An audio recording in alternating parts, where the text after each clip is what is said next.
నేను ఫీల్ అవుతున్నా, నాకు అనిపించింది. తెలంగాణ గ్రామీణ ప్రాంతాల అభివృద్ధి మిగతా 40, 50 ఏళ్ల కింద రాష్ట్రాలు ఏర్పడిన వాటికంటే చాలా వేగంగా ఉన్నది. ఇప్పుడు జీవన ప్రమాణాల పెరుగుదల. మరి ఇవాళ మనకు 10 ఏళ్ళు గడిచిన 10 ఏళ్ల అంటే కాలంలో 10 ఏళ్లలో ఉంటది. వచ్చిన ఎందుకంటే మార్పు ఉంది కదా! ఆ మార్పును చూడలేక ఏమన్నా ఇవన్నీ జరుగుతున్నాయని చాలా మంది అక్కడక్కడ అనుకుంటున్నారు గూడా. నేననేది మార్పును చూడమో, చూడకపోవడం అనేది కాదు. ఈ తెలంగాణ అనే పదం అడుగుజాడలను దులిపేస్తా అని ఎప్పుడైతే రేవంత్ రెడ్డి అన్నాడో, గత ముఖ్యమంత్రి అడుగుజాడలు నేను తుడిచేస్తా, లేకుండా చేస్తా. అంటే చాలా అహంకారంగా మాట్లాడాడు ఆయన అసెంబ్లీలో గానీ, బయట గానీ.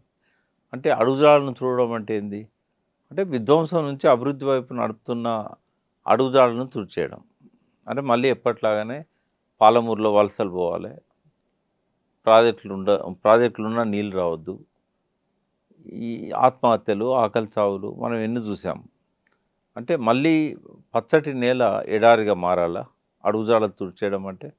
మిషన్ భగీరథ పంపులల్లో నీళ్ళు రావద్దా? మళ్ళీ లంబాడి తండాలల్లో మహిళలు కావచ్చు, పల్లెటూళ్ళల్లో చారెడు నీళ్ళ కోసం కోసెడు దూరం నడవాల్సిన పరిస్థితి తీసుకురావాలా? దోసెడు నీళ్ళ కోసం కోసెడు దూరం. అంటే నెత్తి మీద బిద్దలు పెట్టుకొని మళ్ళీ ఊరు బయటికి పోయి ఎక్కడనో సెల్మెళ్ళల్లో, వాగుళ్ళల్లో నీళ్ళుంటే మోసుకొని రావాలా? మళ్ళీ కరెంటు కోతలు తప్పకుండా అవి కంటిన్యూ కావాలి. ట్రాన్స్ఫారాలు బద్దలు కావాలి, కరెంటు లో వోల్టేజ్ వచ్చి బోర్లల్లో మోటార్లు పనిచేయకుండా కావాలి. ఇదే కదా అడుగుజాడలు తుడిచేయడం అంటే. ఆయన చేసిన అభివృద్ధిని తుడిచేయడం, అడుగుజాడలను తుడిచేయడం అంటే. దాంతోపాటుగా తెలంగాణ సోయిని, తెలంగాణ చైతన్యాన్ని ఇట్లాంటి వాళ్ళతో మాట్లాడించి, అది మామూలు ఫోరం కాదు, అది మహానాడు. అంటే ఒక రాష్ట్ర స్థాయి, ఒక రాష్ట్రం కాదు 2 రాష్ట్రాల్లో ఉన్న పార్టీ అది. ఆ వేదిక మీద ఒక రాష్ట్రానికి ఆ పార్టీ తరఫున ప్రాతినిధ్యం వహించే వ్యక్తి అంత అపరిపక్వతతో మాట్లాడినప్పుడు వారించాల్సిన బాధ్యత చంద్రబాబు నాయుడు మీద ఉండే. కానీ ఆయన వారించలేదు అని అంటే ఒక రాష్ట్ర పార్టీ అధ్యక్షుడు తన ఉనికి లేదని చెప్పడం అనేది. ఇప్పుడు ఆయనకు అధ్యక్ష పదవి ఏపీ బేసిస్లు ఇచ్చారు. ఈ తెలంగాణ సపరేట్ అయింది కాబట్టి తెలంగాణ రాష్ట్ర అధ్యక్షుడు ఆయన. అంటే ఆయన పదవిలోనే మొదటి పదం తెలంగాణ. తెలంగాణ పదమే డిక్షనరీ లేదు. ఈయన ఏ డిక్షనరీ చూసిండో మరి? ఏం చదివిండో మరి? 10th క్లాస్ చదివిండని చెప్తుంది గూగుల్. మరి పాస్ అయ్యిండో ఫెయిల్ అయ్యిండో మనకు తెలియదు. ఏదన్నా కానీ ఇప్పుడు ఆయన చదువుని నేను ఏ డిక్షనరీ మరి తెలుగుదేశం పార్టీ ఏమన్నా డిక్షనరీ వేసిందా? ఆ డిక్షనరీలో ఏమన్నా తెలంగాణ అనే పదం లేకుండా చేసిందా? యనమల రామకృష్ణుడు చెప్పిందే 30 ఏళ్ళ తర్వాత గుర్తొచ్చిందా మరి ఆయనకు? అంటే ఇన్ని ఉద్యమాలు జరిగినాయి తెలంగాణ పేరుతోని, ఇంతమంది బలిదానాలు. ఆ షాద్నగర్లో కూడా చాలా మంది బతుకుల మన్ను పోసిరాడు ఆయన చెప్తున్నాడు. ఎవరు బతుకుదేరు ఖరాబ్ అయింది చెప్తున్నాడు. ఎవరి బతుకు ఖరాబ్ అయింది మరి? ఇట్లా మాట్లాడితే ఏం చేస్తాం? షాద్నగర్ చుట్టుపక్కల కూడా ఆ జడ్చెర్ల వట్టెం రిజర్వాయర్ కానీ, ఉద్దండపూర్ రిజర్వాయర్ కానీ ఇవన్నీ పూర్తయినాయి. అక్కడికి కూడా వెళ్ళలేకుంటాడు ఆయన. ఎందుకు వెళ్తాడు ఆయన? ఎక్కడి నుంచో కోమాలకి వెళ్ళి లేచి వచ్చిందని చెప్తున్నా కదా నేను. అంటే ఏదున్నా కూడా తెలంగాణ ప్రజలు ఇటువంటి సహించొద్దు. ఇప్పుడు అదే షాద్నగర్లో బగ్గుమనాలు ఇవాళ అక్కడున్న తెలంగాణ సోయి ఉన్న బిడ్డలంతా కూడా ఈయనకు సమాధానం చెప్పే విధంగా వాళ్ళ ప్రొటెస్ట్ అనేది, వాళ్ళ నిరసన జ్వాలలు అనేటివి అక్కడ రావాలి. మరి ఇవాళ వార్త కనబడుతున్నది, మరి రేపు ఏమన్నా అవుతాయా చూడాల్సిన అవసరం ఉంది. ఎక్కడో ఒక దగ్గర మాత్రం ఆయన నిరసన ఉన్నది. చేయాలి. ఇప్పుడు అపరిపక్వత ఉండనియండి, తెలిదొక్కతనం కానివ్వండి, ఇటువంటి మాటలను సహించద్దు. వీటి విషయాలు అస్తిత్వ వేదిక ఏ స్టాండ్ తీసుకోవాలి? ఖచ్చితంగా ఇప్పుడు ఇటువంటి వాటిని ఖండించడమే కాకుండా వీటి మీద ఇవాళ సాయంత్రం మేము అల్లం నారాయణ గారితో ఒక ప్రసంగం పెట్టించాము. ఈ అస్తిత్వం పైన ఎట్లా దాడి జరుగుతున్నది, దీని నుంచి ఏ రకంగా మనం కాపాడుకోవాలి తెలంగాణను అంటే ఈనాటి యువతరానికి ఈ అస్తిత్వ దాడిపైన ఒక వివరణ, తర్వాత వాళ్ళ లోపల అవగాహనను కలిగించడం అనేది అవసరం. ఇప్పుడు మొన్న సుప్రీంకోర్టు చీఫ్ జస్టిస్ ఒక మాట అన్నందుకే 20 మిలియన్లు అంటే దాదాపు 2 కోట్ల మంది వాళ్ళ అసహనాన్ని చాటి చెప్పారు. ట్విట్టర్ ఖాతాలు, ఇన్స్టాగ్రామ్ అన్నీ కూడా క్లోజ్ చేయడంతోనే అది ఆగింది. వాస్తవంగా అట్లా ఆపడం సాధ్యం కాదు. ఈ నిరసన జ్వాలలు కూడా అదే విధంగా కనబడాలి మనకు. ఇవాళ మనం చూడగలగాలి. అటువంటి ఆ స్థాయికి ఈ అస్తిత్వ సోయి అనేది కలగాలి. అందుకే అది పెట్టిందే అందుకు. ఎందుకంటే తెలిసి మాట్లాడినా తెలియక మాట్లాడినా వినే వాళ్ళలో మాత్రం ఆ చలనం కనబడాలి.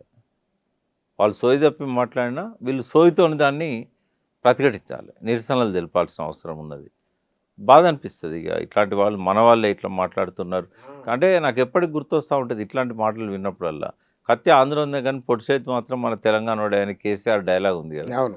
ఈ డైలాగ్ బాగా గుర్తొస్తూ ఉంటుంది. కత్తి ఆంధ్ర ఉంది, పొడి చేతి మాత్రం తెలంగాణ వాడే. ఎంత అనుభవం ఉంటే ఆ డైలాగ్ రావాలి ఆయనకు, ఉమ్. ఎన్ని అనుభవాలు.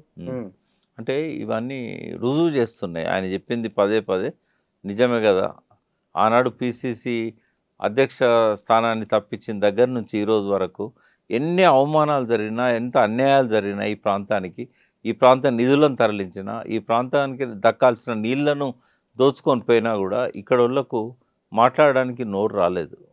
తెలియక కాదు, తెలిసి కూడా మాట్లాడని వాళ్ళు ఉన్నారు, తెలియక మాట్లాడలేని వాళ్ళు కూడా ఉన్నారు. కానీ తెలుసుకోవాలి కదా, ఒకసారి శాసనసభలో సభ్యుడిగా ఉన్న వ్యక్తికి అంతకుముందు ఏం తెలియకపోయినా పర్లేదు, శాసనసభ్యుడు అయినాకనైనా ఆ స్టడీ ఉండాలి కదా. తెలంగాణ పదమే లేదు అన్నప్పుడు ఇంకేం మాట్లాడతాం? లేదండి, ఛాన్సే లేదుగా. పైగా ఆ రాష్ట్ర పార్టీ అంటే ఆయన ఎక్కిన కుమ్మని ఆయన నరుకున్నట్లుంది అది. ఇప్పుడు ఆయనకు నేను ఇక్కడ శాసనాల గురించి కానీ, చరిత్ర గురించి కానీ, ఆ పదమే తెలియని వ్యక్తికి ఏం చెప్పినా ఏం ఎక్కుతుంది? ప్రజలకు అవసరం లేదు చెప్పాల్సిన అవసరం, ఎందుకంటే వాళ్ళకు సంపూర్ణంగా అవగాహన ఉంది. తెలంగాణ కోసం ప్రాణం ఇచ్చిన వాళ్ళు ఉన్నారు. చిత్తుకాయుధాలు ఏరుకున్న దగ్గర నుంచి సెక్రటరియట్లో ఐఏఎస్ల బండ్లు నడిపే స్టాఫ్ వరకు కూడా వాళ్ళందరికీ తెలంగాణ సోయి వచ్చింది కాబట్టే మనకు తెలంగాణ సాధ్యమైంది. మరి సబ్బండ వర్గాలు పాల్గొన్న ఈ ఉద్యమంలో ఒక దళిత నాయకుడు, అందులో టీడీపీ ఒక గుర్తింపు పొందిన రాజకీయ పార్టీ, ఈ రాష్ట్రాన్ని పరిపాలించిన పార్టీ, దానికి ఈ రాష్ట్ర అధ్యక్షుడుగా ఉన్న వ్యక్తి ఇట్లా మాట్లాడడం అనేది ఆ పార్టీకి సిగ్గుచేటు, ఆ పార్టీ నాయకులకు అది అవమానం, మనకు కాదు అది. కానీ ఇక్కడ పవన్ కళ్యాణ్ పార్టీకి సంబంధించి ప్రొఫెసర్ నాగేశ్వర్ పైన జరిగిన ఒకనొక పరిణామం తెలంగాణ రాజకీయాల్లో కనబడుతుంది. ఈయన ఆలోచన ఏమిటి తెలంగాణలో? ఏదో వాళ్ళ నాయకులు ఎవరో ప్రెస్ మీట్ పెట్టినట్టు వీడియోలు కూడా వచ్చినాయి.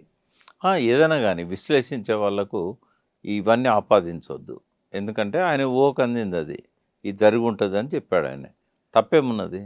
దాన్ని ఖండించుకోవాలంటే నీకు నచ్చలేదు, లేదా నీ పార్టీకి అదొక మచ్చలాగా ఆయన మాట్లాడింది. నాగేశ్వర్ అంటే కొంత క్రెడిబిలిటీ ఉన్న విశ్లేషకుడు, ఆయన మాట్లాడిన దానివల్ల నీకు నష్టం వస్తుంది అనుకున్నప్పుడు నువ్వు కూడా మీడియా స్వేచ్ఛ ఉంది కదా, నువ్వు మాట్లాడాలి. అంతేగాని ఈ రకమైన పచ్చ మీడియా వాళ్ళ ఛానల్స్లలో ఇష్టం వచ్చినట్టుగా దాడులు చేయడం అనేది కరెక్ట్ కాదు. అందరం కూడా నాగేశ్వర్ను కాపాడుకుంటాం, నాగేశ్వర్ వెంట ఉంటాం.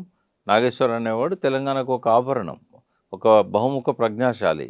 ఆయన కేవలం విశ్లేషకుడే కాదు, ఈ సమాజాన్ని సరైన దారిలో పెట్టడానికి అనేక రకాలుగా ఆయన తన ఛానల్ ద్వారా ప్రజల లోపల చైతన్యాన్ని నింపుతున్న వ్యక్తి. అద్భుతమైన పుస్తకాల గురించి చెప్తాడు, అద్భుతమైన సినిమాల గురించి చెప్తాడు. ఆయన ఏ సబ్జెక్టు టచ్ చేయడానికి కాదు, ఆయనకు రాజకీయాలు ఆపాదించడం, ఆయన మాట్లాడిన దానిలోకి వెళ్ళి విపరీతార్థాలు తీయడం, ఆయన పైన ఒక రకంగా అది భౌతిక దాడి కంటే కూడా ఘోరమైన దాడి, మాటల దాడి. ఇదంతా కూడా ఏంటంటే ఆయనను అవమానపరిచే విధంగా మాట్లాడడం ఈ తెలంగాణ ప్రజలు ఎవరు సహించరు. రాజకీయంగా ఆయనకి ప్రత్యేకంగా విశ్వాసాలున్నాయని నేను అనుకోను, ఎందుకంటే ఆయనను ఈ ప్రజలు ఇండిపెండెంట్గా పోటీ చేస్తే ఎమ్మెల్సీగా మేధావులు గెలిపించారు గ్రాడ్యుయేట్స్ అసోసియేషన్ నుంచి. పరోక్షంగా అన్ని పార్టీలు మద్దతు ఇచ్చాయి. అసెంబ్లీలో ఆయన మాట్లాడిన ఒక్కొక్క సమస్య ఇవాళ అసెంబ్లీ రికార్డ్స్లో ఉన్నాయి. అటువంటి వ్యక్తి పట్ల ఇట్లా చేయడం అనేది దుర్మార్గం. అది పవన్ కళ్యాణ్ను ఒక చేగువేరా లాంటి ఆవేశం ఉన్న రాజకీయాల్లోకి వచ్చిన వ్యక్తిగా మంచి గౌరవం ఉండే నాకు. కానీ ఇటువంటి ఈ చిల్లర పనులు చేస్తే అది సమాజం అంగీకరించదు, అది ఆయనకే పతనానికి దారితీస్తుంది.